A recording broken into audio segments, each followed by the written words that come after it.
India 2022 and Expo Awareness campaign the promotion of e-mobility in Karnataka.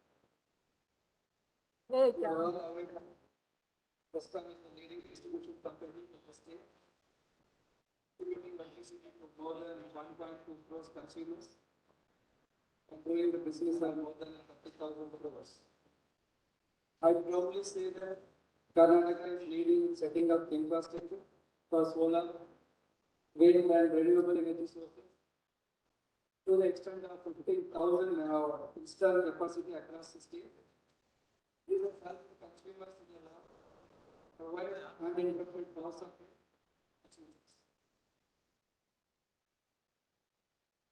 On this occasion, Karnataka is the first state in the country to implement electric vehicles and energy storage policy 2017 to promote the usage of electric vehicles by the citizens. BESCOM is the first utility to set up electric vehicle charging stations. As of today, we already established more than 169 locations with 289 charging points across BESCOM and is working to set up another 1,000 charging locations and 3,000 charging points. It is my privilege to inform that BESCOM charging stations have the lowest tax tariff in comparison with other states. The growth of electric vehicles, but there are hurdles that are there more widespread uptake. These hurdles are the additional cost of the new technology, the availability of EV charging stations at convenience ranges, and consumer understanding about the availability and viability of the technology, and consumer awareness is crucial. EV Abhiyana 2022 is conducted in order to promote adoption of e-mobility by inviting the industry leaders, stakeholders, and end users. The primary objective is to provide a government platform for showcasing the latest technology, solution to the prospective customers, and enable the public to witness the progress of the EV industry. As a part of the EV Expo, conference and exhibitions are being organized that will have participation of policymakers, industry leaders, technology providers, EV users, and other stakeholders working in the e-mobility domain from India and overseas. And this is a very important event. Here all the stakeholders from the industry, charging point, OEM, and end users. Today, I just hour back, I checked that more than 7,000 people are participated in this event. I requested that all the stakeholders who are present there, kindly share your views because the BESCOM is a nodal agency. I would like to coordinate with all the stakeholders because you're all aware that Bangalore is one of the not developed cities in comparison with all other major capital in India. So my request is all the stakeholders who are present here to kindly share with their thoughts and ideas to prepare the policy to help that all the stakeholders. Ultimately, this will help that end users like our consumers. And apart from that, BESCOM has taken the initiative to establish EV charging station in every 500 meters to 1,000 meters. And second thing is that the main concern for the end user is all these national highway and district headquarters and the rural areas. Now I've seen that many manufacturers coming with tractors and other equipment help for the farmers, especially in the rural areas. That's why we have planned to establish all the charging stations in every taluka headquarters and district headquarters in the rural area. As a state nodal agency, I'm coordinating with all the other ESCOMs, especially Gulbarga and Hubli. We identified that around 1,100 locations and 3,000 charging points. Apart from that, today we launched that our single window system. It will help that all the private players, especially from malls and apartments, they also can register it and get that NOC and electricity connection within the 7 days time. And today, Honorable CM sir launched that single window system as well as our EV charging stations and EV mobility, our EV Mitra. Apart from that, so BESCOM is a nodal agency. Will take the input from all the stakeholders and submit it as a policy paper to the government to make that Bangalore as a EV capital of India, as well as make a Karnataka as a EV capital, the state of entire country. In this remark, I'll conclude my opening remarks. I thank all especially Mr. Reji Pillai, is our knowledge partner, in coordinating this 3-day event. Thank you so much for participating and coordinating with all the stakeholders. I thank all my colleagues and all the staff from BESCOM and other ESCOM. Thank you so much. Jai Hind, Jai Karnataka.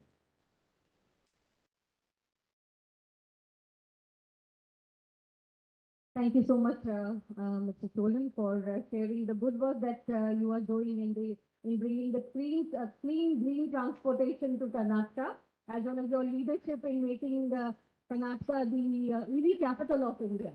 So thank you so much. With that, I would like to now invite Mr. Reji Pillai for doing a team presentation on the technical topic that we have today, and also continue with moderating the session. Over to you, sir.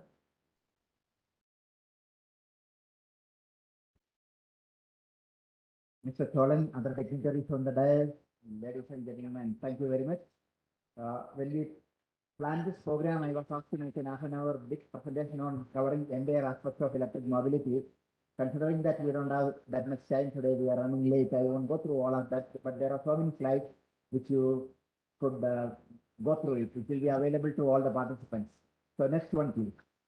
So electric mobility is going to be a very big thing, and it is happening big way all through.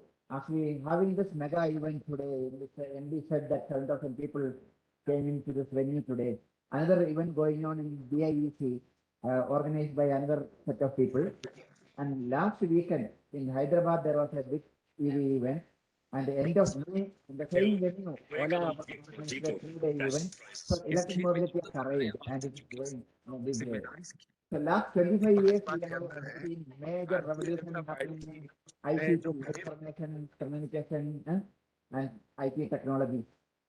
Everything, the way we live, the way we work, the way we communicate, everything has changed. Sitting anywhere, from any corner, you can talk to anybody, you can participate in any event. This was something which we never thought that 25 years ago it is possible. And that too at marginal cost. For a WhatsApp video call, which you make to any corner of the world, you hardly spend a few paisa extra. We never thought that will happen. The next big revolution which is taking place, many people think it's going to be in the transportation. It already started with electric mobility. It is going to be a very, very major revolution, particularly for the auto industry. In a typical vehicle, you have entirely different. This is okay, but if snake comes, then I will run away.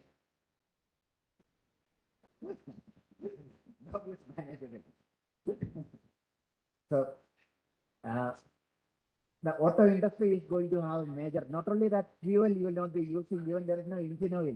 There are only 2 dozen moving parts. So entire automobile industry, the entire automobile maintenance industry, everything will change radically. And the next one is the autonomous vehicles. You already have heard of autonomous vehicles, and these are going to be not private. Look at countries like India, when there millions of people are engaged in that, the vehicles will go, which will be more safer. And the third phase, which is again happening, is self-owned vehicles. Vehicles are not owned by anybody other than the vehicles themselves. The vehicle itself will have a cryptocurrency or a digital wallet. It pays installments to the automobile manufacturer. It will be running on its own, converting people, collecting money in a digital wallet. It will go to a charging station and charge on its own. It will run on its own, autonomous vehicles, and self-owned. Nobody owns it. Just imagine, none of you own a vehicle. You know that you don't need to own a vehicle because it's much easier. You don't have to find a place for parking. You don't have to pay insurance and maintenance. Ola and Uber has become so easy for most of you to commute in cities. And the third one is going to be, most of mobility is going to be aerial. It's not going to be, today all of you came by road, either car or bus or some way. But 10 years down the line, when a conference like this happens, at least half of the audience will be coming with passenger roads. It's already a proven technology. In 2019 in China, one commercial operation started. There are 7 other companies were given trial licenses in 2020 in Germany, in faraway places like New Zealand and US and all that. Uber had a division called Uber Elevate, which were to do something in 2020 in US, but COVID, everything got delayed by 2 years. So passenger drones are going to be very common in another 3 to 5 years. We work in that area very closely because that will also get connected to our grid. When last month, the Prime Minister launched a drone Mahotsava in Delhi, and he told that India will emerge as a leader in the drones. There are so many small startups from all around the country. There are at least 400, 500 startups in drone area. They are making drones.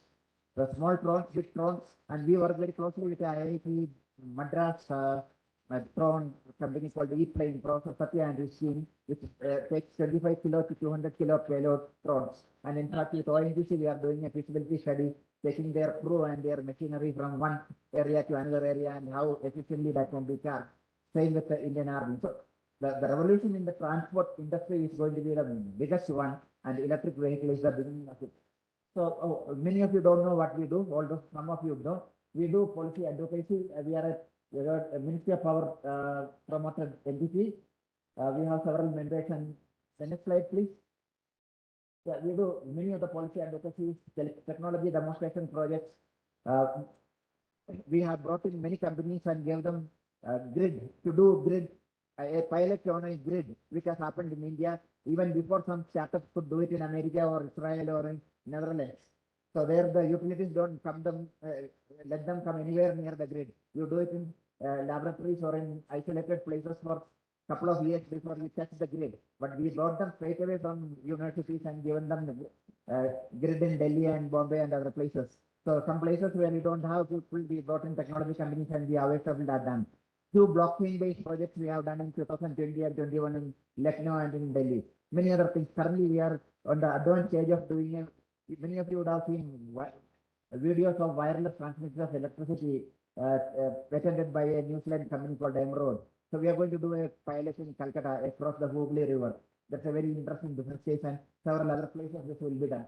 So we do training programs. All these things we've been doing from 2013. Oh, it's here. I can do this here. So many of the training programs we've been doing from 2013. From 2020, the first 5 programs are actually, other than the certificate course, are online. More than 1,200 people certified in last few years after the pandemic on the digital platform attending this program. Earlier 3-day classroom program, now it has become some 30 or 40-hour program which is spread over several days. Each module people can do it. I'm happy to share with you, we have ISGF got the global award. ISGF is the International Smart Grid Action Network. It's a government network of 27 countries, including India. And in the theme of Smart Grid Workforce Development for an Inclusive Energy Transition, ISGF has got the first prize, which will be actually given to us sometime in September at the Clean Energy Ministerial in USA. So we'll come to electric vehicle. Why? What is the key drivers? Many of the drivers written here are for India, but it's equally relevant for many other developing countries, the populated places, cities where we need to avoid pollution. We need to the fuel which we get from outside, mostly imported fuel which is coming. 40 billion in 2017 is to more than double to 2030, 90 billion. Fuel import, and 70% of the oil we import from politically sensitive places where it can be a major risk for our energy security, commitment that can pop, etc., etc. So the first million electric vehicles were on the road in 2015. That's the second generation of electric vehicles which came in last 10 years. Before that, 100 years ago, there were electric vehicles which were lead acid batteries, and it was very heavy. And the initial automobiles, many of them were on lead acid batteries. But after the IC engines became modern, what you call became evolved, and fuel became available everywhere, IC engines killed that electric vehicles 100 years ago. But now in the second generation of electric vehicles, what has happened, first million came in 2015, second million was added in the next 12 months, and the third million was added in the next 8 months. And according to BMEF report, which is released last week, there are about 20 million passenger vehicles on the road around the world, and about 80 million two-wheelers. The 20 doesn't include two-wheelers and three-wheelers and all that. About 90% of that in China, actually, the two-wheelers and other things. By 2025, they expect there will be 77 million passenger vehicles. It's going high. And when you look at the red color in the graph, that's all China. Majority of this development has happened in China. There are many reasons for that. So I won't go through this. Out of the buses, I like to mention that about 700,000 or 7 lakh buses, 6 lakh 85,000 electric buses are in China only. Rest of the world are roughly about 15,000. And look at the electric vehicle, the traditional automobile manufacturers. All of them have announced that most of their vehicles are going to be EV by 2030 or 2035. So the supply chain side also, there are different projections. I won't get into it. All this will be available to, the slide will be available. You can go through that. And interesting chart here, I like you to look at it. The lithium prices have gone up by 10 times in the last 5 years. The price of lithium, the blue chart which you see on the chart. At the same time, the price of batteries have come down by 90%. And the efficiency and the cost of the lithium-ion batteries have improved so much. The price has come down. That is the reason why electric mobility is seeing.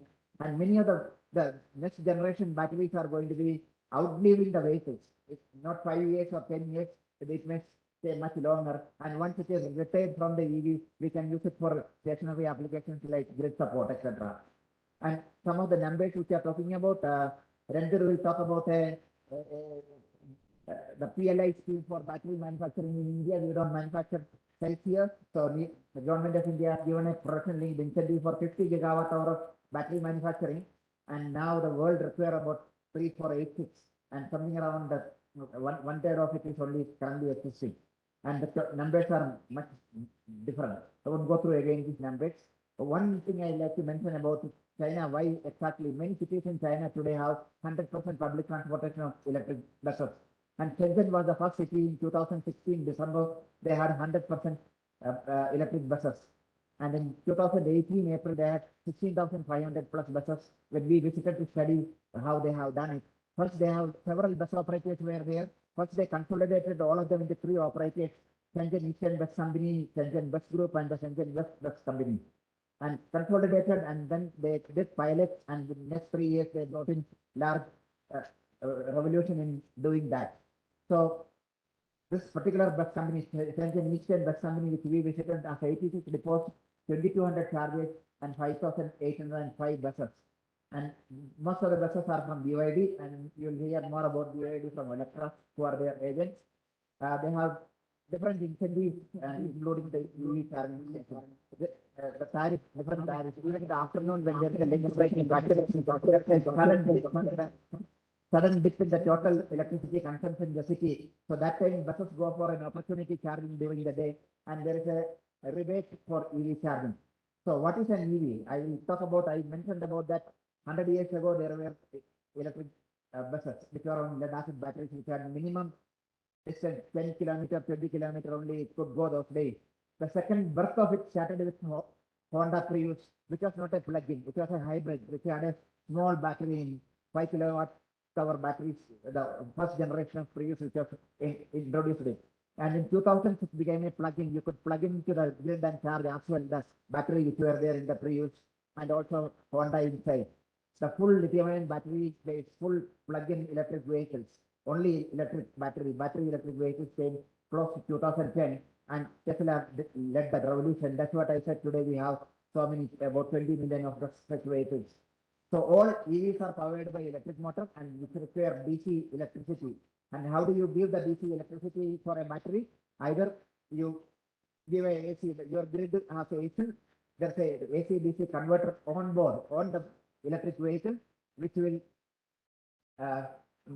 convert the AC into DC, and then the batteries are provided. Otherwise, you have big DC charger connected to the grid, which convert AC into DC on the charger and give DC current directly to the battery on the vehicle. So charging speed depends on the battery chemistry, not on the capacity of the charger. Even if you put a 200 kilowatt the charger on the road doesn't mean that your car will get charged in 5 minutes. No, it depends on the battery chemistry as well as in case of a DC output of I mean AC charging, when you charge AC, it depends on the DC output of the onboard charger. If the vehicle has only a 3 kilowatt AC DC converter, only 3 kilowatt DC will come. So again, it takes longer time. So and the ambient temperature, that's one of the main issue. And EV charging is called EVSC. I can see it here. It's not moving. Oh, I should say next. Okay. I am at 7018 now. So I won't go through all of this. It's just a comparison of that. So what are the key components? An electric motor, battery management system. It's 19. Are you on the same thing? Yeah. So and other regular parts like body, wheels, steering, etc. And the next generation vehicles which are going to come may not exactly look at the same one. The same vehicle, they have put a motor and battery and BMS and running it. So you look at a Tesla, if you open the front bonnet, it is exactly a dicky. It's like a boat, like the back. Both sides you can put your bags. So next generation vehicles which are autonomous, which doesn't have a driver, is not going to look exactly the same vehicle which you are seeing today. So this is a very interesting slide. Look at right what I have written. The induction motor is 1/3 of the weight of a or 1/6 of the weight of a regular IC engine. But the battery is almost half a ton to 1 ton more heavier. So the pressure on the tire is much higher in an electric vehicle than your regular car. So the next generation EVs will have special tire which will have less of friction. So in case of a bus, that difference compared to your regular bus to an electric bus is almost a ton or more, depending on the range and the size of the battery. These are some interesting comparisons. So what BMS does, again, you should read and see, I won't take the time. It has a sensors for the and it has a MCU, microcontroller unit, cell balancing actuator, etc. It's a software come hardware unit, which is actually the main important part of it. And coming to the fundamentals of the charging, as I said, the charging speed depends on the battery chemistry. If a battery can be charged in 1 hour, we call it as 1C. If it takes 2 hours to charge, it is 0.5C. And QC batteries can be charged in 30 minutes. And there are some battery chemistries which can be charged in 6C, 10C, which are, and most of the vehicles which are today on the road charges in 3 hours or more. So those are 0.C or C/3. And Kona was the first vehicle which was introduced which has a 1C battery. And many of the batteries, when you don't discharge 100%, it's only 80% if you discharge maximum. So 80% top up normally takes 40-45 minutes. So charging AC charger has 3 different types of it. And DC also, there are entirely different protocols for that. The Shadamo, which the Japanese started some 25 years ago, and the Chinese one, which is the GBT, and the Tesla supercharger, and the European standard, which is CCS, which is basically in India, we follow in electricity IEC standard, the same 230 volts for 50 hertz, etc. So in Indian standard, we have adopted CCS, but we also allowed most of the vehicles here in the beginning started, we are all coming from China. So the GBT is fully imported or partially imported. They're all conforming to the GBT standard. So we allowed the GBT standard, which are actually issued by Department of Heavy Industries in 2017 as a Bharat standard that also coexists, and Chadam also. And once we finalize the Indian standard, which I talk about the numbers later, we invited the car manufacturers to come and manufacture electric vehicles here, with the Japanese and the Koreans who responded. So we allowed the Chadama also to coexist. So in a way, like America and India, we will have all the standards to coexist. And we are a big country, we believe that we will be able to have all these multiple standards. So what interesting which has happened over the year is that after we published the standard in 2018, IS 17017, which allows both CCS and CADAMO. Now there are chargers which came out, Indian companies came out with before the Indian car manufacturers, they have charger with 2 guns. One gun is CADAMO, another gun is CCS. And the price difference is only 15% more. So this is a great innovation which has happened, and we see that wherever you take, you will have a big charger with all that in there. So the communication protocol, many of you may not understand this. So the car, when it goes and plugs in, there has to be a handshake. The battery should tell the charger how much, what battery I am, what type I am, how much battery charge I can take, and how much leftover charge I have. and what speed we can. So that is what exactly the BMS in the vehicle. And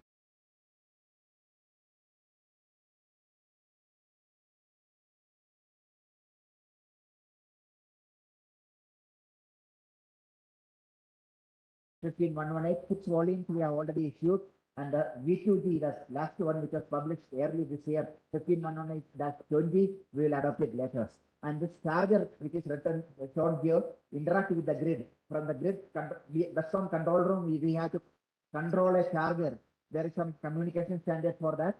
That is IEC 62746-10-1, and which used to be earlier called often ADR2. And there, and for the EV driver to schedule, to find a charger, schedule a charging time, settle the payment, that communication happens on a open charge point protocol, OCPP, which is developed by a Netherlands-based alliance called Open Charge Alliance.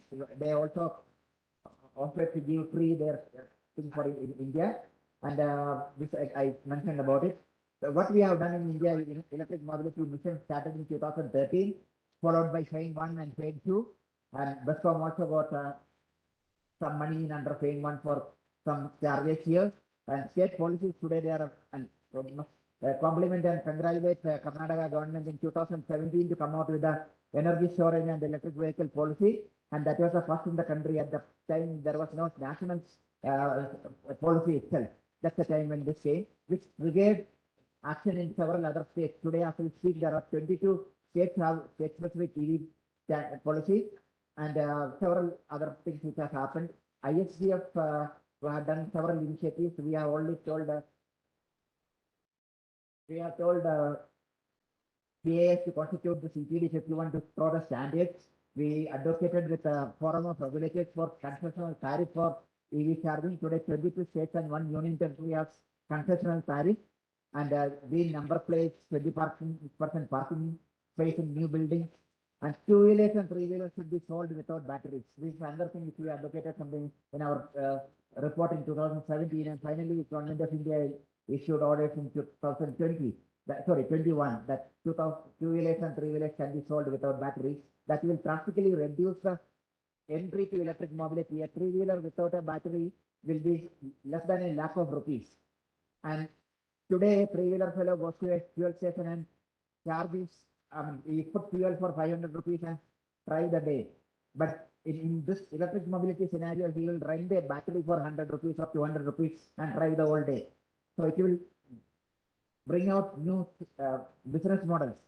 So yeah, Bangalore was the EV capital till 2020. Last few years, maybe because of COVID, more electric vehicles are sold in 33, yeah. So more electric vehicles are sold in Delhi now. It's time for to catch up and come on top. There are more numbers which are there. EV tariffs across the countries, which across the states with concessional tariffs. We always said that there should be only energy charges, no capacity charges. But some states, including I think Karnataka, has given up that now. Many states have kept some capacity charges, which we continue to advocate that should be removed at least till 2030. And impact on the grid, when EVs, large number of EVs are charged, there is a major problem on the grid. So EV buying behavior is because I bought, my neighbor bought, my opposite house bought, and we all of us charge it at the same time. The distribution transformer capacity it goes beyond, and we need to upgrade the grid. Upgrading the grid is a much higher capital cost than extra revenue by selling units of electric to the electric vehicle. So we won't get that money back. So this is some issues. We have done a detailed study in BESCOM actually 2 years ago. 12 3 days of Bangalore City BESCOM. We did the load flow study. We modeled the 11 kV feeders and the LT side as well, and done it. We have seen that in many of the places, you need to upgrade the DC. You have to put double tube still cage and also upgrade the cables. So many places that harmonic distortion, when AC is converted into DC, harmonic current and goes back to the grid, and which weaken the equipment, including the cable and transformer, etc.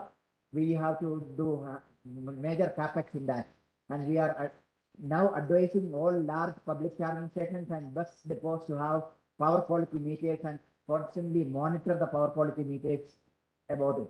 The standards which I talked about it, 170 series of standards. A lot of work has gone into it. In fact, India is far ahead of many developing countries in terms of standardization of CBSE, and still a lot of work remaining it. But for COVID, we would have completed all this. But maybe by end of this year or early next year, we will complete all this standard work. Many of your colleagues from BESCOM and other utilities are part of this one. Business models, the EV charging station as a standalone business doesn't make money anywhere in the world. Although we see a lot of interest and enthusiasm from private entrepreneurs to come and set up charging stations, we have been requesting that allot land, give license-free EVSE stations, and bundle it with several other businesses, which can be done parallelly along with that, so that it is a standalone sustainable business.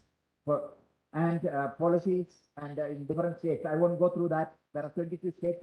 We try to capture what are the targets in each of the states, and what is the here why I put it. This is one of the very ambitious target of 1,000 electric buses in Karnataka by 2022. This is one thing which is missed. Maybe there are too much of changes at the different levels in the government.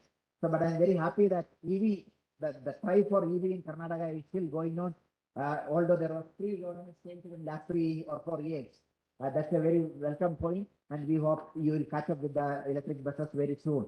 So each of these states, some of them have done better because they came after 2017, after Karnataka. The Karnataka policy period was 5 years, and 2022 that is ending in September. And the new policy, when you make it, we have a set of recommendations. This slide, we say that you need to do more to promote it and become a leader. So I leave this slide as it is and stop here. Thank you very much for the patient hearing.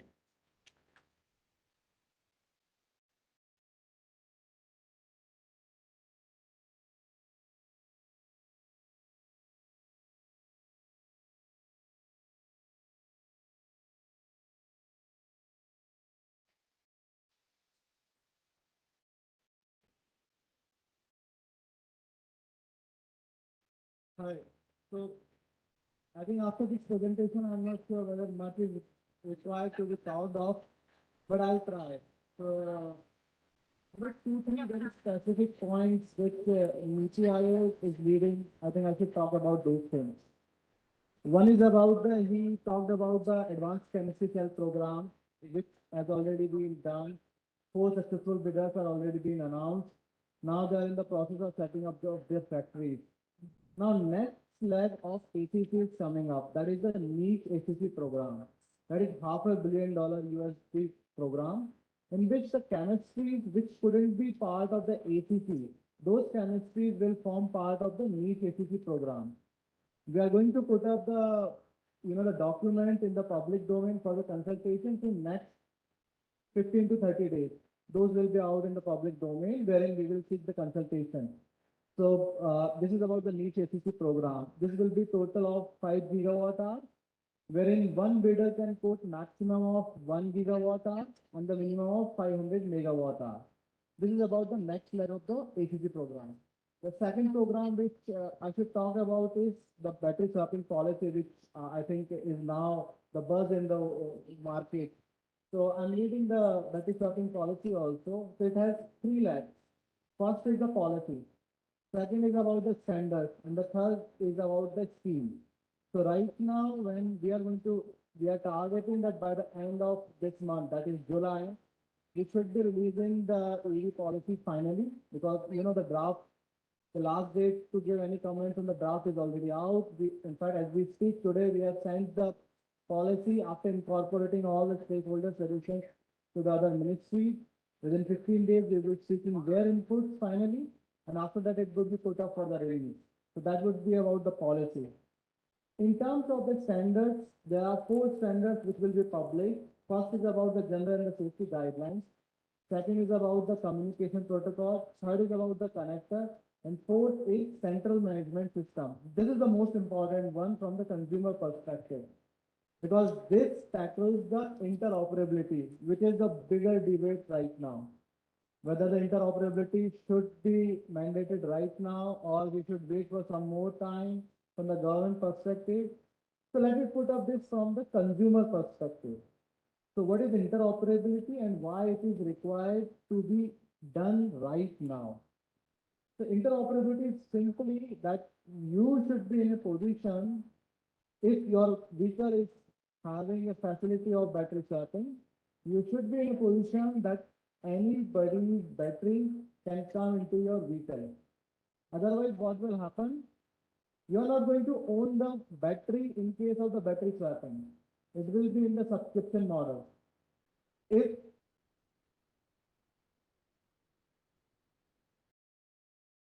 who is providing you the battery subscription model, then you are going to stuck with one person only, or maximum 2 or 3%, in case they form the cartel. So from the consumer perspective, this is very, very important that you should have a choice that anybody's battery can fit in your vehicle. You should be in a position to get the proper subscription according to your needs. If your need is just 25 to 30 kilometers per day, you should choose that subscription. But if you are a gig worker, your need is like 100 kilometers, 150 kilometers per day, you choose the unlimited subscription, which I think Bounce is providing. So, that flexibility you should have. And that is only possible if you have the interoperability from the consumer side. Of course, it's a, to put this in perspective, you should have one dimension, battery, not the cell, battery dimension. Of course, every company right now doesn't have the same dimension. Even no two companies are having the same dimension. If one dimension is being chosen, definitely others has to modify their product. Correct? From business perspective, nobody wants to modify their product immediately. And everybody wants to say, please wait, please wait. But from the consumer perspective, interoperability is very important. And you should also think about, if interoperability is not there, you have bought the vehicle, you cannot even sell your vehicle if you are not happy with the subscription services. The only thing which remains with you is either to find out somebody who can use that subscription model, or you have to scrap your vehicle. There is no other thing which you can do with your vehicle. So that's why I'm insisting on this particular thing. But anyways, there was a stakeholder consultation day for yesterday. Secretary Consumer Affairs actually shared that. So it has been decided that we are moving forward with these 4 standards. The industry actually participated in this. So these are the 2 very important things I wanted to talk about. In addition to this, I think most of you should be or must be aware about the Shunya campaign. That is the end mile delivery electrification campaign. Already 100 plus organizations are part of that. It's a branding some tracking platform which has been provided by the NITI Aayog. The brand is like this Shunya. There is a website, shunya.info, wherein the companies can commit on their own. So this is from the branding perspective. And of course, the next leg of this would be the capacity building and the R&D. I think I'll rest here and let others speak.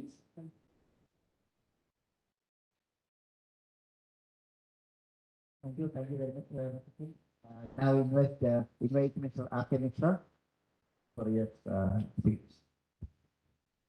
Thank you. First of all, I was requesting my team to get your presentation.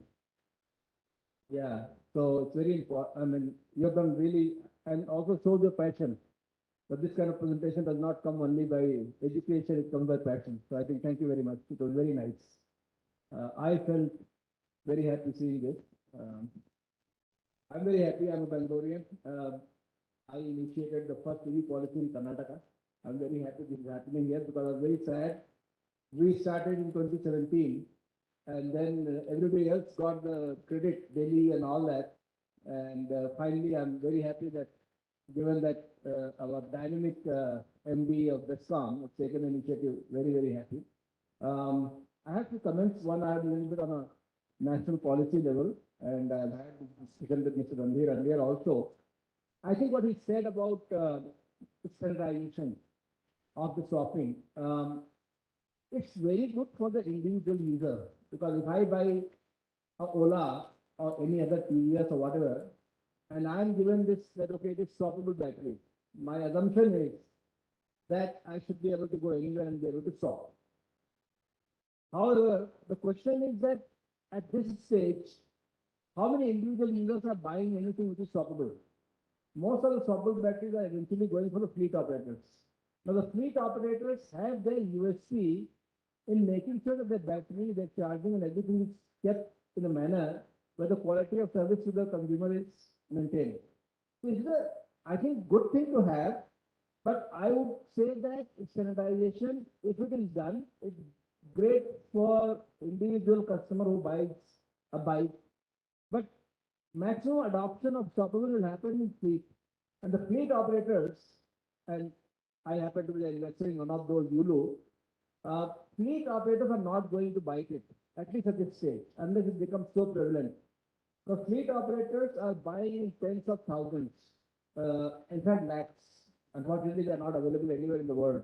Otherwise, people will put lakhs of bikes because demand in delivery sector is so high. You just cannot, meet the demand. And if somebody has 50,000 or 1 lakh bike, obviously the battery will be 40% of the cost. And that cost will be funded by either the company or by the investors or the multi-lending agencies. That becomes an asset which belongs to the company or to the lending agency. Having that asset move around the system where there is no accountability, that is a challenge, Mr. Randheer, in case of the fleet operator. They will not be able to do a swappable battery, which is a standard. Individual, I agree with you, as a government, for the consumer, anybody who buys, I buy a bike, I get a swappable, I should be able to do it. So there is a little bit of a, push and pull here from this point of view, because the battery cost is 40%. A fleet operator, which is your biggest adopter, early adopter, that will have a challenge. But I agree that government should do standardization because over a period of time, I think everybody will adopt it. So it is good to have it, but initially the adoption may not be very high, at least for the fleet operator. Individuals might. So that is one point. Second, NITI Aayog being so proactive in doing it, especially the swapping and all, is very good. And I think that way, NITI Aayog, Mr. Singh and Mr. Sinha have been very proactive, approachable. On Karnataka, I was just told by MD that they have announced single window. Got a very dynamic person also. That single window has been announced. Second, on the tariffs, I think Karnataka has a ₹5, which is a very good tariff. I think very few states have lower than that. What is, I think, more which is requested, another good thing is that 1,000 locations are going to be auctioned. Anybody can apply, which is also very good. What is needed, a little bit help will happen, I think, but up to 25 kilowatt, there is subsidy available. But beyond 25 kilowatt, which is again the mega ones, which are 200 kilowatt and more.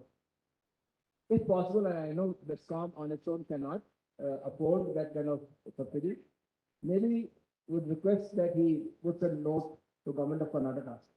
The government of Karnataka can give a subsidy for 1 or 2 years to promote EV charging infrastructure. That is very nice.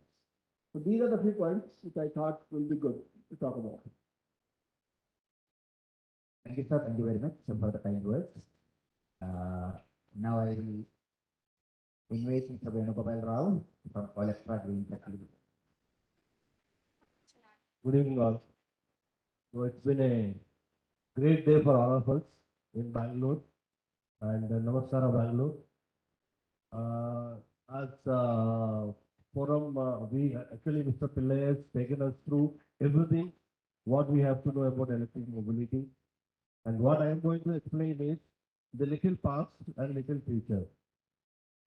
Olectra as a company, we are into 360-degree electric mobility implementation. That means we are the manufacturers of electric buses, and we are the company into deploying the buses, and we are the company into charging infrastructure building, and we are into the complete operations of the product.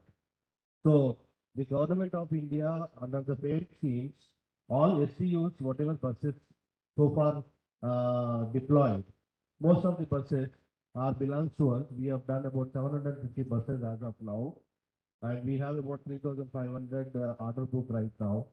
Now, why I'm explaining about this is the past has been great from 2016-17 when the Karnataka started EV policy in place. I was involved in the understanding of the project, understanding of the business models, those sides for a particular two-wheeler business model and three-wheeler business model. Now, going forward, the major impact for the country or for the Karnataka is going to be tier 2 and tier 3 villages and districts and towns. So intra-city transportation is going to make big difference where the buses requirement will be very huge. There are two types of buses which are coming now. One is the city traffic, the city travel. The other one is the district and the rural area travel. Now it started. We as the first company started this project on our own.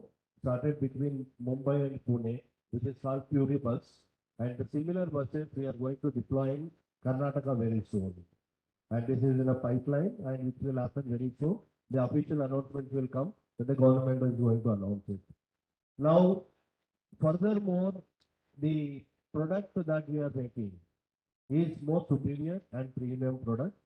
And we wanted to have a little exercise for our own eyes also to have a look of our product and our what exactly we do. And request you to spare about 3 minutes of your time to have a look what exactly is happening electric bus. Okay.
Thank you. So this is our pass where we have deployed about 750 buses. And recently we have got 2,100 buses from West Mumbai. And most important here, what I have understood from the industry side for the past 8 years, I have been in the electric mobility side.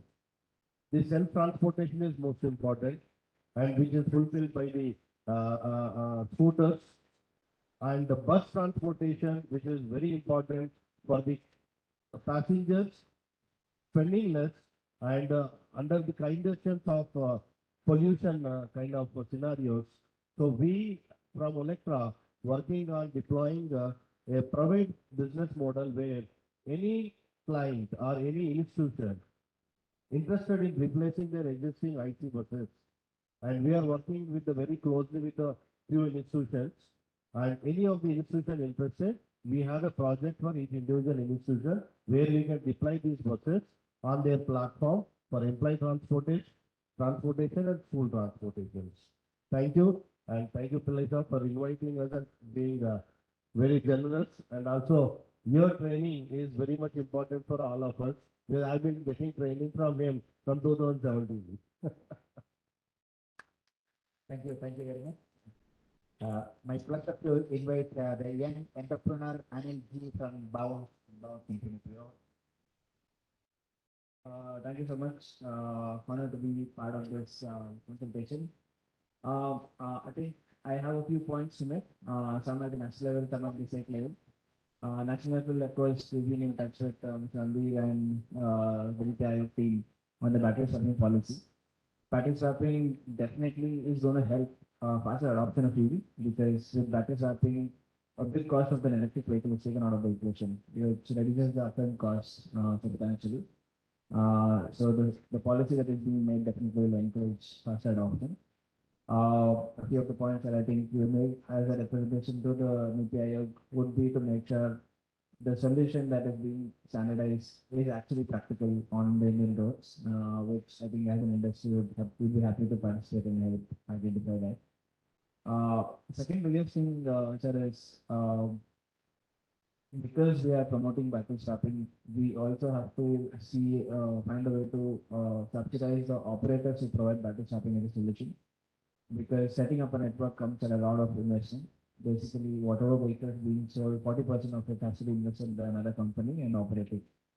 Some sort of financial assistance, some sort of support in terms of space, etc. That will also be critical. That you can get, some incentives, some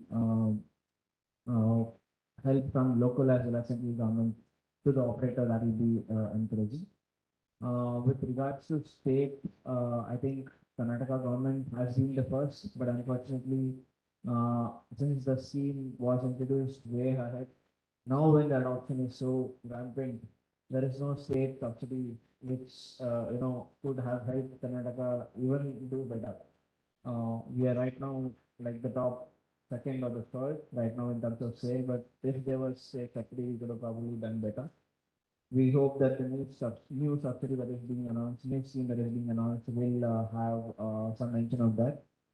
I think Kannada government also has in the last couple of years introduced some incentives for OEMs so that manufacturing on the supply side support also happens in Karnataka.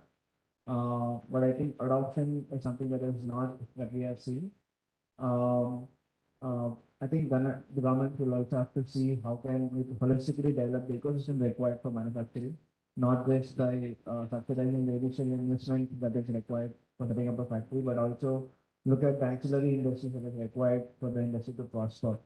I think I was reading some document about how Tamil Nadu is doing in creating Hostel Krishnagiri areas, a key hub. And one of the biggest reasons why they are doing it in that region is it's in proximity to Bangalore, and the resources and the skill set required for industry is from Bangalore. So I think we should try and leverage that, try and create an ecosystem around that. Like if Krishnagiri also is the area, the side belonging to Karnataka can also be a hub, so that holistically we have everything that the industry needs, and that I think will encourage a lot of us choosing Karnataka to be a place where we can set up our setup. So we're looking forward for the policy to address something like that. So manufacturing can also take its hub in Karnataka. So thank you. We have one participant who is online, Mr. Manoj Gupta from JPM. They are also best manufacturers. Manoj, over to you. Thank you, Mr. Reji, and good afternoon, ladies and gentlemen. It's really my pleasure to be joining this whole discussion today. And firstly, I would like to congratulate Karnataka government in terms of taking a lot in terms of initiative of building the EV ecosystem since 2017. Now, in my today's discussion, my co-panelists have already given, like Mr. Reji has shared a global outlook perspective in terms of EV, and others have shared in terms of their perspective around the same. And in my discussion, I would like to share more about the experience. Post 2017 policy initiative in Karnataka and in last 5 years in India, what exactly had been actually built up, and in terms of the ecosystem, what are the key ingredients which need to be put together as an integration. So that way we have to see our sustainability aspect in terms of building this whole industry, and then in terms of policy initiative, what more can be done in terms of going forward. That is how I see a roadmap ahead. I'm going to share my presentation for a brief understanding so that we can connect the dots in that way. I'm just sharing it up.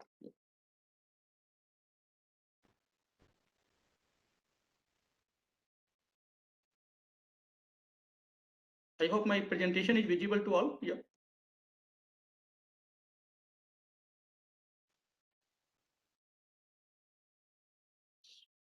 So we all understand when we talk about the city.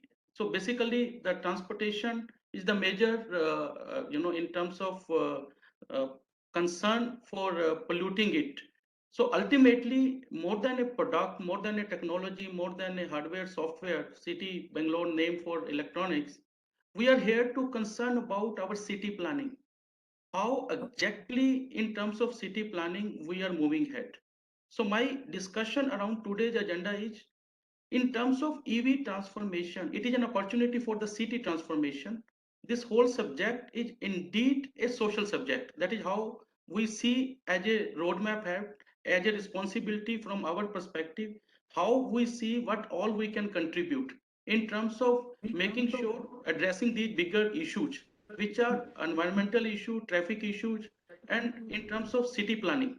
So that is where we have to see how the transition to a sustainable and clean mobility in terms of various options as an alternate fuel options we all be witnessing in every day and as a plan and as well as an execution.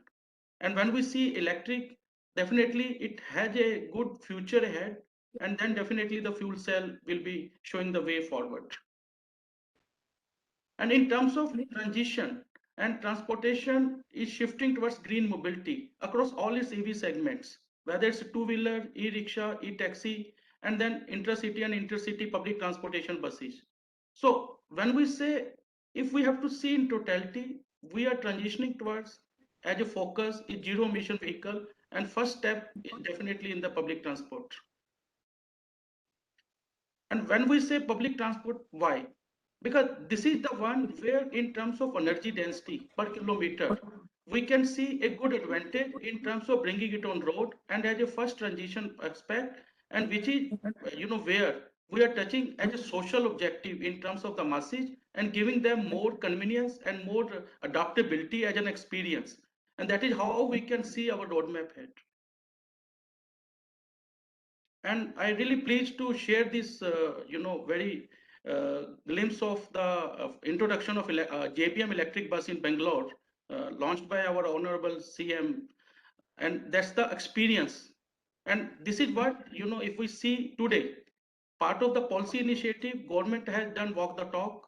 The ground reality is this whole experience taken by the masses today is well perceived as a transition to a more advancement in terms of bringing electrification in the road ahead. And now this whole experience also bring a lot of learnings, and then this experience has given a lot of, in terms of understanding perspective in both in terms of opportunity and challenges, so which we can, as a part of the whole ecosystem as a stakeholder work together to bring Karnataka at the best possible way in terms of leading this whole transition from the front. And as an experiential output from the whole e-bus electrification, which has been there from last few months post-COVID.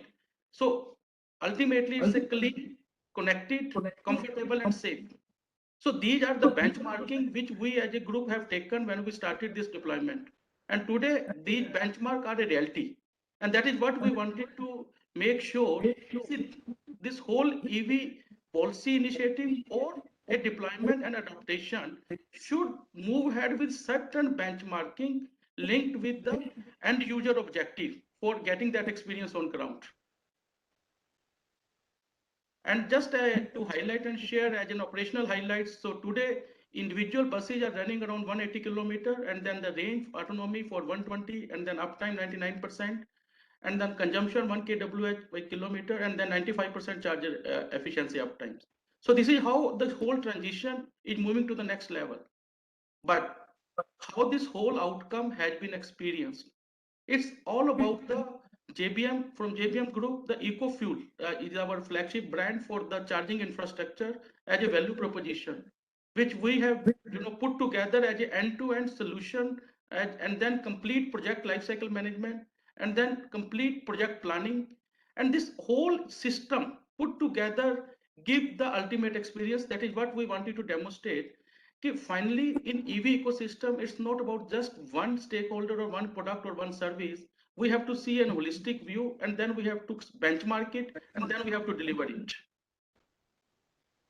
And then while doing this, so these are the various stakeholders which need to be put into consideration as a complete integration, whether it's about the cities, urban development bodies, PSU, DISCOMs, and the customer concerns, then the various key drivers who are actually bring this to level, and then the key driver in terms of customer satisfaction. Hello, yeah, am I audible? Yeah.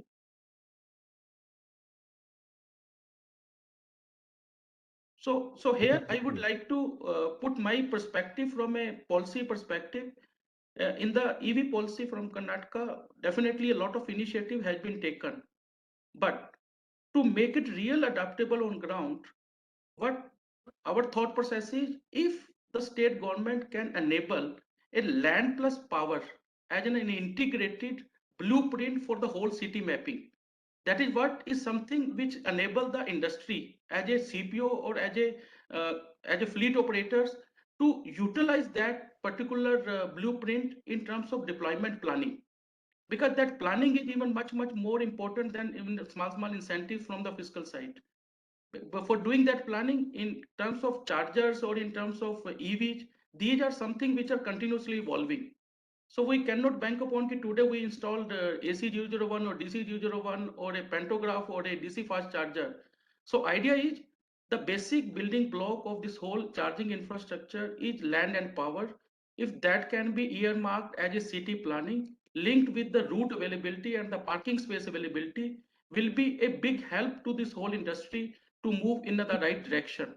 And then there will be definitely benefit in terms of stopping the repetition and enhancing the utilization by individual CPO to take up that. Your wife also here. So I'll come back to you and ask some questions. So maybe the PPT you can show here. So Mr. Reji, I'm not able to hear you properly. Yeah. Hello. That's a so let's start here. So maybe if you could take some questions from the audience. Any questions? Yeah, we'll come. Two of you in the panel are manufacturers, two of you are late operators.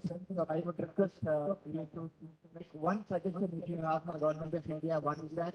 And one suggestion for government of Karnataka, what is that? Think over, in the meantime we'll take some questions from the audience.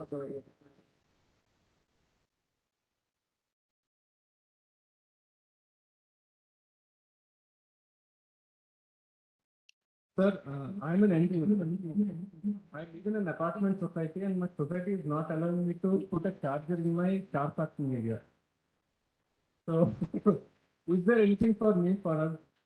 Like, we have to go out and charge our cars, and the charging takes around 4 to 5 hours. So going there, leaving the vehicle for charging, again going there and bringing back, it's an overhead.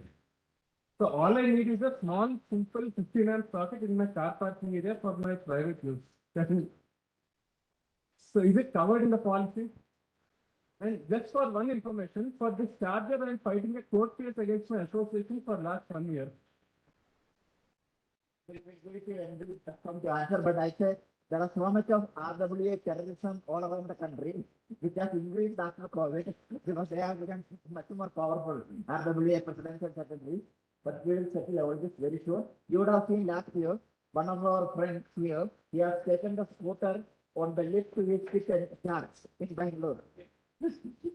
So tomorrow in session, particularly on the request of MD, we have called some RWA president, small owner association, etc. We have a session tomorrow afternoon. We'll be discussing this. So over to you, sir.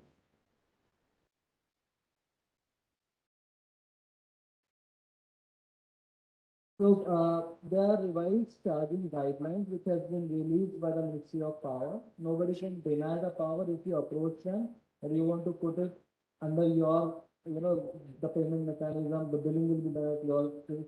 Nobody can deny to you. So there are revised charging guidelines, you can show it to them. This is one, and the second thing is from the BESCOM side also. Government of Karnataka also recently issued the guidelines. If there is any construction or any established building more than 5,000 square meters, this is mandatory for the EV charging station. Either it is apartment or commercial building. Please share your location. We will instruct that the society to help you as well.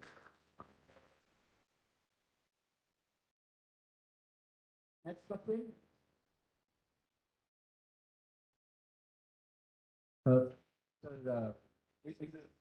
Share its location. We will enjoy that one. We run from the apartments in Sugar Alley. I started at and one more thing is that concern is that now many apartments are very difficult to establish their own charging station. As an individual, then you apply for that exclusive meter for the charging station, we will provide it. Within your parking locations, you could do that. Yes, sir, I'll apply for that today itself. Yeah, sub meter you have to apply for that one. The meter is in the meter room, but the no, that's why I'm telling that. No, the president says that the meter is in the meter will be put in the meter room. The wire which goes from meter room to my car parking, that is common area and he has full control over it. No, that will sort out it. Don't worry about that.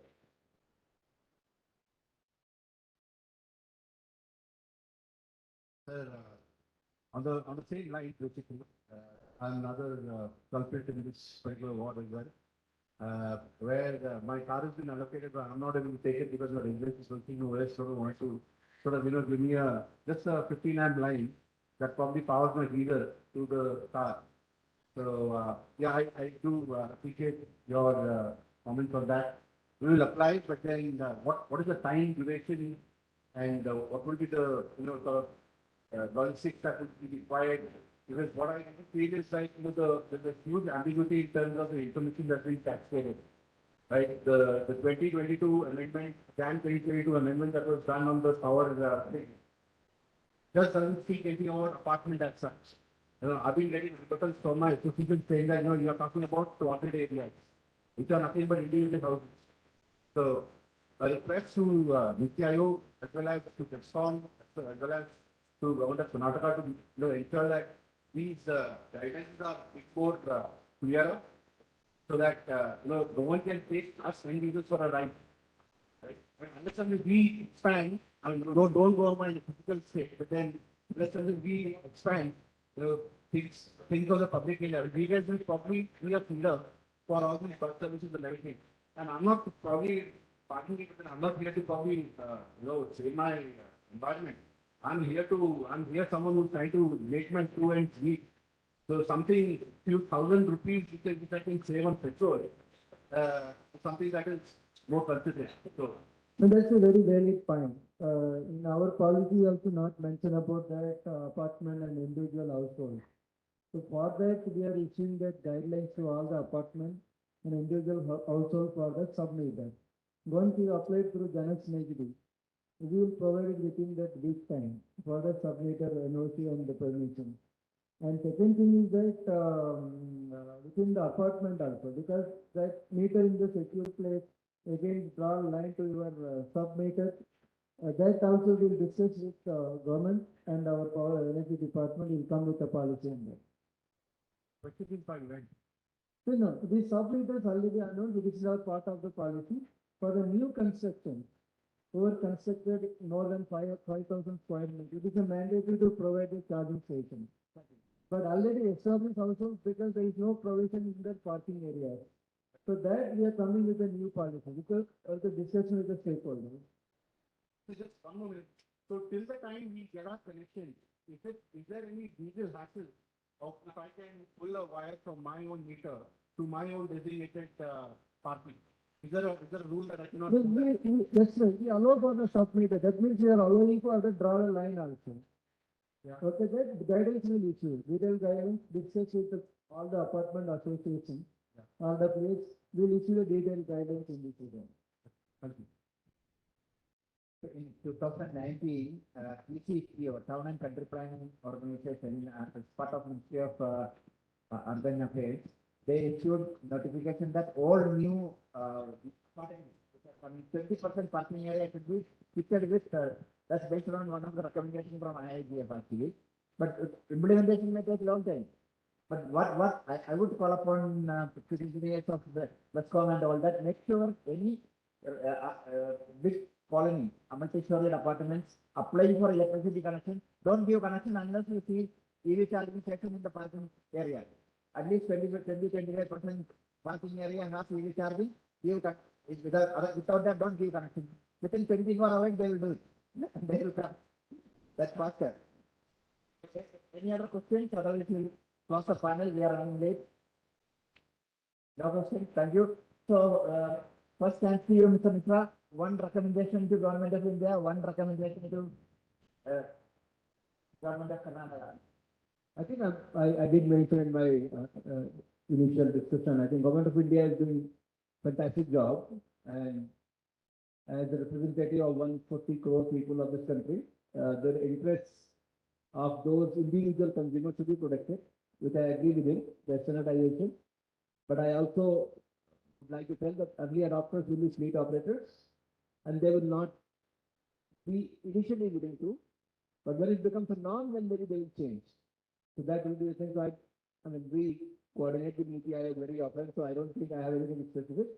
But I think I must congratulate first NITI Aayog having people like Randheer, who is very dynamic and very, I think, friendly approach to industry. So, and of course, Mr. Cholan has been a long-time friend and very dynamic. So, you are in good hands. Thank you. Only thing is on a big, for example, companies are putting 200 kilowatt charging, stations, and which the transformer and everything put together it costs 20-30 lakhs. Where some subsidy should come from the government of Karnataka, which again I know BESCOM can't give. So if he requests government of Karnataka and some money comes from the budget, I think that'll be nice. So that's one request to GOK. Thank you very much. Over to Mr. Rao. What would you like to say in the new Karnataka? Thank you. The best policy which can be helping for the Karnataka districts, basically, again I say, the government of Karnataka should look at implementing a policy wherein at least 1,000 buses implemented in a district services, which will reduce the capex. Also, it will reduce the net saving, whatever is going to come for the passengers traveling between districts like Bangalore to Mysore, those kind of scenarios. And second thing is, now currently the FAME does not support the private bus operators to buy electric buses. If the state governments are taking this as a lead for reducing it to the air and noise pollution in city, and also the school children who are going to be word of mouth for us at our house, talking about electric buses, or electric vehicles, or electric two-wheeler. If we are able to do something for the schools, converting the buses to electric in smaller size, then benefit is given to them. It will help more of changing this old IC buses still running on the Bangalore city or Mysore city or Mangalore city or Hubli city. And central government, whatever you are giving me opportunity to say, I'm not sure how much it will go there. But one thing I'm clear here is, the coming whatever 50,000 buses which are getting proposed, if some allocation, see, In India, currently we are selected about 5 or 6 good OEMs available who are manufacturing the product. Now, suppose if we are able to do something for the private sector to adopt the electric buses with a similar kind of benefit given to the SCUs, it will help in reducing, because for those who are not aware, out of our 100 buses running in India, 92 buses are owned by private, only 8 buses are owned by the government, that is transport department. So in that scenario, if you are helping that, it will really going to change the scenario of buses flying on private roads and government roads. Thank you. Thank you. So actually, out of the 50,000 buses which we have planned, around 40,000 odd buses have already been come from the tier 2 cities. So that means those whatever buses we have planned, the price discovery. Basically, this is going to be price discovery in OPEX model. So 40,000 plus are already, so to say, booked. You understand, within the country. So having said that, in terms of the private players, definitely when market moves towards something, the private players are the first ones who actually, adopt and adapt those things. And I'm pretty much sure that this is what is going to happen with this also. Over to you, Manoj.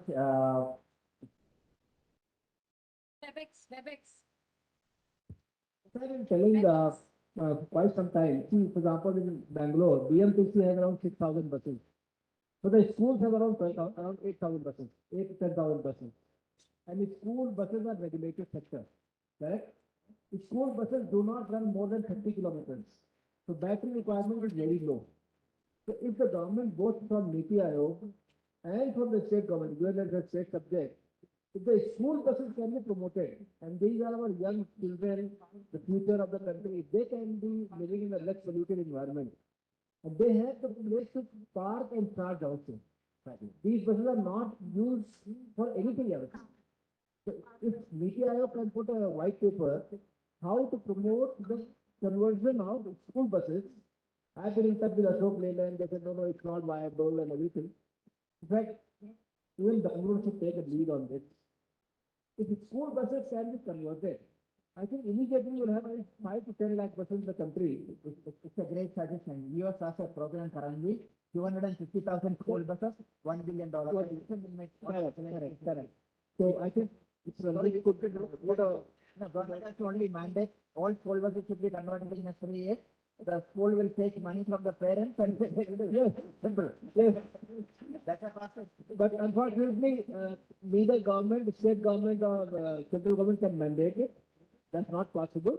But it can be persuaded. Pollution control board can do it. No, you can't. Then there's a why only school. Correct? Then every bus has to go. You can't do it.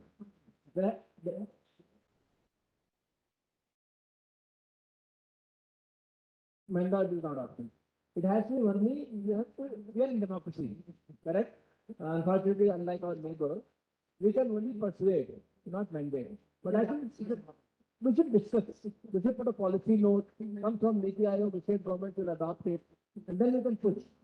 Very good suggestion. Over to you, Mr. Manoj Gupta. Do you have any suggestions for government of Karnataka and government of India? Yeah, so from our perspective, definitely I echo what my co-panelists are sharing. Manoj, we are requesting for any suggestions from you. Okay, sure. So from my side, our perspective is definitely we have to now look beyond STU, and the school buses and the employee transportation adaptation is a big boost. But how to take it forward? As a state, I believe from state perspective, if they can help in creating a common infrastructure from a land and power perspective, because that is a major bottleneck in terms of adaptation. Because ultimately, if we have to work on a TCO model for making sure these schools and employee transportation start adopting AV buses, I'm referring to beyond subsidy. Subsidy is such a subject matter which we are not sure it happened today, tomorrow, day after. But at least from an infrastructure perspective, if state can take immediate lead, this is a very good segment to start deployment, and it is a segment which is a well-suited business case in terms of charging operation, because there are fixed timings, there are fixed routes, and everything if can be planned today, and state can support a very good blueprint from a city network development perspective. So that is how I suggest the Karnataka government can take this lead, because it is not happening at the moment anywhere in India, and this can be a good initiative as a pioneering step in the policy itself to promote this particular adaptation. Thank you. Over to you. So I'll start with Karnataka. I think spoken about I also wanted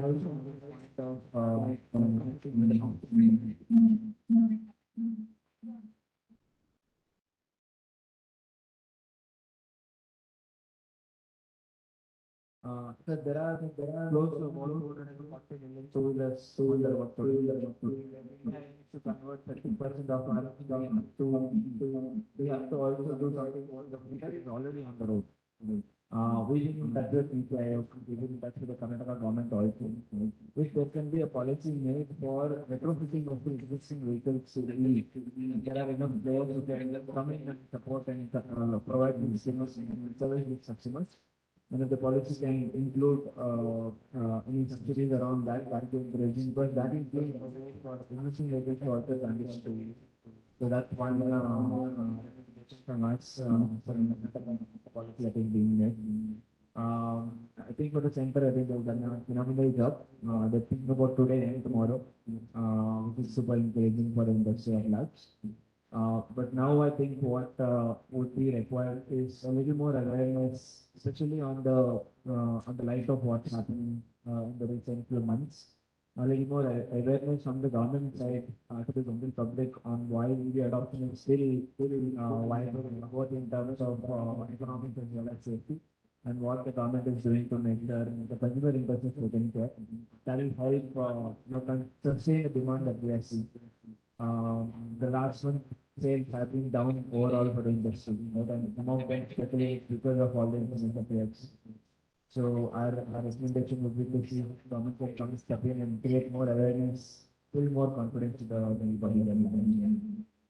Thank you very much. Before I hand over for the last word to Mr. Cholan, I take 1 minute.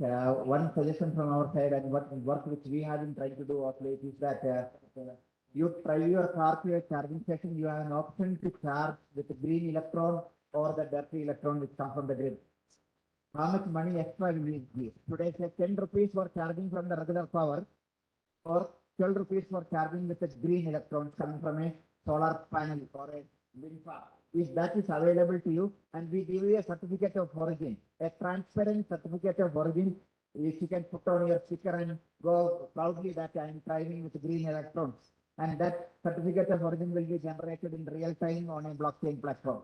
So how many of you are interested? And we would like to do a demonstration project of that in Bangalore and also in Delhi. So just think of one of the main complaints which I hear often is that, okay, when 90% of the electricity coming from coal plants, we are only pushing pollution from the city to the rest of the country by having electric vehicles. But if you have an electric vehicle driver, you have an option to charge it with green electricity. That will give a big push to electric mobility. And lastly, to leave with your thought, when I visited Shenzhen, the Shenzhen Eastern Bus Company, the CEO, I asked him what was the biggest challenge.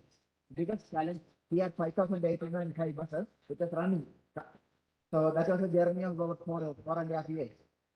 He said, to my surprise, the biggest challenge was to teach the people who are washing the bus. We tried for 1 year, it didn't happen. So finally, I put all the people who wash the bus in the depot outside of the depot. Now we don't let them come inside, because the moment the bus comes, they will put water. Electric buses, no water. They have something else. So they try to teach them how to do vacuum cleaning of the bus and only some wiping on the glass. And if it is 1 year of training didn't work, they will take the water and do it. Finally, all the workers. So we have a lot to learn in our journey. We just started only, and China has done really wonderful work in this area. And this particular company has 130 patents in 2018 when I visited them. 130 patents for a bus company. the national patents, and a lot of people from around the world got to see how it works. Thank you very much.